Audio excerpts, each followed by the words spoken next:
One consistent in all of our lives, which is time. And once our time is up, our time is up. Whether you believe in afterlife or reincarnation, like let's just pretend that you have one life to live and this is that life. And within those boundaries called the beginning and the end, you have a choice to make with regards to the impact you're going to have. And I'm really in tune with this because I'm fanatical about time.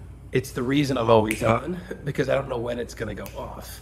So I want to stay on until the end of this story emerges because I don't control that part of it, but I can control what happens in the actual pages of the story. And the whole premise of impact really is something of significance to me. And what I want to really be known as, and I hold myself to the highest level of accountability, which is why I'm recording this, because maybe we're meeting for the first time, you're like, what does this dude stand for?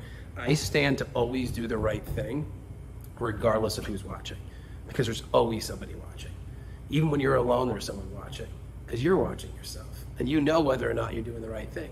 And maybe you think that no one's watching, and then all of a sudden you turn around and your 2-year-old's right there. Like, oh, they're just two. They don't realize you just cut a corner. They realize you cut the corner. Always there is somebody watching. So for me, what impact looks like is just always doing the right thing regardless of who's watching.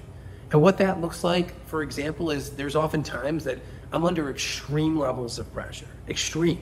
Like I have taken on a very ambitious initiative to eliminate pain and suffering in early stage tech, to create a new asset class, to disrupt venture capital forever, to prove that capital efficient SaaS is something that everyone can participate in from an investment and also from a life mission perspective.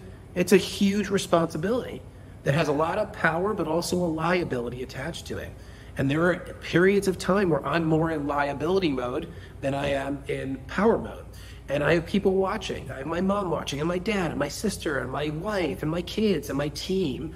And what I have to do is consistently show up and do the right thing. It's a huge responsibility. It's probably bigger responsibility than what I even committed to doing in the first place.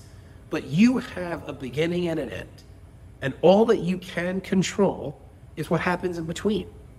And the in between is going to be the level of impact that you choose to create. And my challenge to you is to be hyper aware of what type of impact that is, because there's always somebody watching. And when you start living life realizing that there's always eyeballs on you, even if they're just your own, and that anything you do during any event you experience is an opportunity for someone to learn and then model however you handle it, you're going to take that responsibility more seriously. Because what you don't want to be is the lesson of what not to do. You want to be an example of possibility. I've learned more from people by observing what they did and saying, I would never handle a situation the way they did, versus seeing someone handle something well and being like, I'm going to model that. So my commitment is to be a model. And even when it's hard, commit to doing what's right, regardless of who's watching.